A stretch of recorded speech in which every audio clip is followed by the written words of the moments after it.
Dismantling the committee, a cross-training exercise. Dismantling the committee happens in this order. First, recognize your committee members by paying attention to the voices or the faces that pop up when you're in the studio and it isn't going well. Then think about each person and use writing as a tool to unlock the reasons behind each member's presence. Next, write whatever needs to be written in order to dismiss the member from the table. Maybe you have to tell him or her off. Maybe you have to let go gently because the person's presence says more about the work you need to do than it does about him or her. This can feel sad, but also be a relief.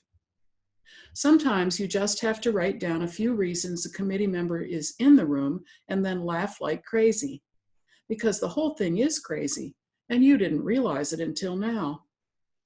Buddhists talk about the noble friend, a person you believe holds a key to something important to you, but who never gives you what you want. It would be easy to think this is an unfriendly way to behave, but dig a little deeper. The noble friend actually offers you a gift, because when you can't easily get what you want from someone or from a situation in life, you are tempered by frustration. And just like tempered steel, you grow stronger. So you see, this is a rich process. On one hand, you have the chance to blast someone who's been on the committee if you want to or you need to. On the other hand, you have the opportunity for great personal clarity and tenderness with this process. It might even be an opportunity to forgive, and that is absolutely precious. In any event, the end goal is to clear out the mental debris that gets in the way of working, call upon the rebel artist to protect studio time, and then get going, feeling a little lighter on your artist feet. Remember the value of writing in addition to thinking. This is not stuff you can keep in your head. It's helpful to write it down, it's easier to track ideas, and there's a record in case you want to review later. Here are a few steps to get started. Number 1, name the committee member. If you're uncomfortable putting a whole name on paper, use initials. What difference does it make as long as you know who it is? Number 2, write a letter. The next strategy is personal. You may want to write a letter to the person outlining why he or she is on the committee and why you are removing him or her. This is not a letter you send. As a matter of fact, you may decide to burn the letter later. Burning is a release. If the letter writing strategy doesn't appeal to you, make a list or just do a stream of consciousness writing. Whatever pops into your head, just write it down. This is not a time for judging or editing. If there is a reason to edit, it will come later after the exercise is completed. Number 3, question why members are there. The other part of the writing is the opportunity to think about the committee members from a broader perspective. Why do the people who end up on our committee land there? The whole idea of the committee is symbolic. What are your real fears? Because that's what committee members represent. An obstacle to building creative stamina. One more thing that gets in the way of being in the studio regularly and practicing. A block to creative strength training. Knowing others is intelligence. Knowing yourself is true wisdom. Mastering others is strength. Mastering yourself is true power. From the Tao Te Ching. Check it out. You can have a little fun with this.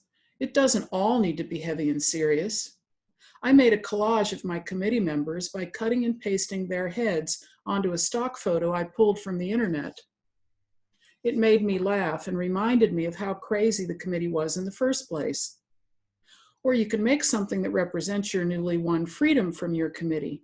What would it be? Something you'll keep as a reminder, or something you'll burn or throw away.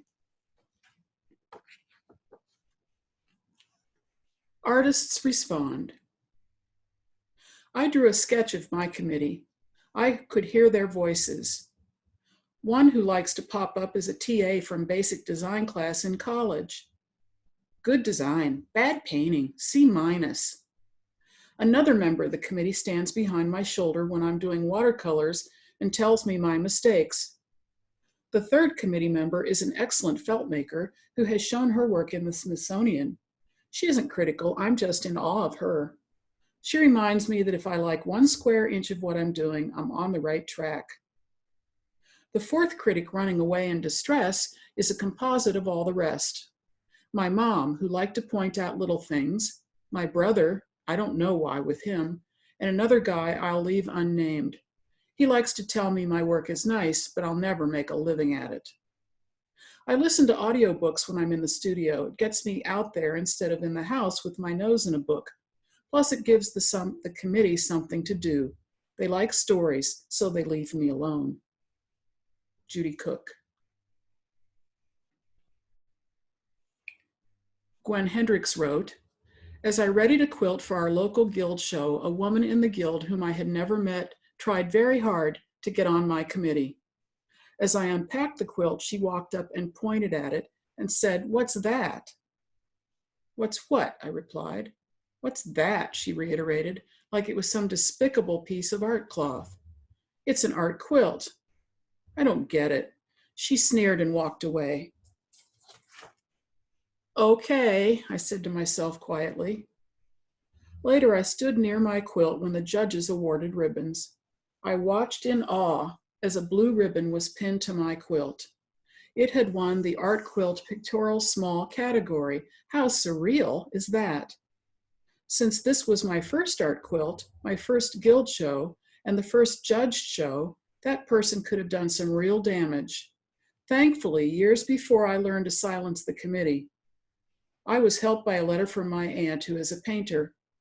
In the letter, she said that for her, it was all about the process of making the work, not the results.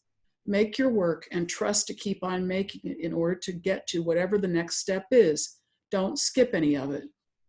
Remember, it doesn't matter what others think, whether work is accepted or rejected by friends, peers, or galleries. What does matter is having the incentive and desire to do the work, to move forward and allow the work to lead the way, not the brain or voices of others. I decided right then to focus on the process of doing the work, period. The committee of the masses had been dissolved.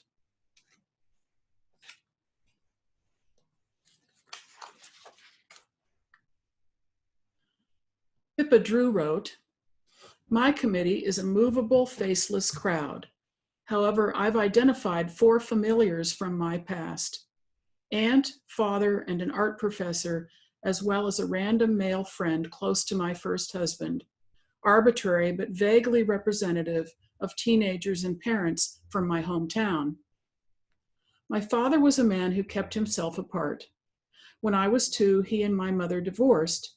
Then he mourned being separated from the kids. A classical archaeologist, Philip traveled to Greece and Rome often. Like the 3 kings in the Christmas Carol, he brought us exquisite gifts from afar. At the end, he forgot everything, including any of the times we'd spent together. Alzheimer's erased those few histories long before his final breath. I never did have his approval, and I never will. I don't think I was anyone he could understand, although he seemed to have a distant love for his kids.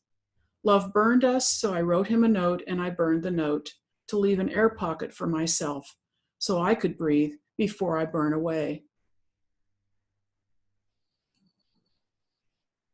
Kara Wiebe wrote, I had so much fun with this. It was delightful to turn the tables on my committee. They are always toying with my emotions and amusing themselves at my expense. I opened a few apps on my iPad that distort photos and made faces representing the members of my committee. It was perfect because I know those expressions so well, and in the final analysis, there is no one on that committee except me. I turned the faces into a set of committee trading cards. I designed a back for the card with a picture, wagging finger, big mouth, yakking, judging eyes. Then I added a phrase that could be what the committee member was saying, or has said, or will say, but not if I have my way. Hey, join me. Make some cards of your own and we can trade them. We would hoot with laughter at the committee's expense. Woohoo! Conclusion. The committee never disbands completely. Is there a committee hall of fame? I'd love to be in a retreat center with you, and we could split up into groups and write skits about the committee and act them out. That would be good for a laugh, and probably a cry. Acknowledging the power of exterior forces is half the battle in defusing them. You have the inalienable right to choose how to think about everything that happens to you. Harness that strength and jump into our next topic, the power of limitations.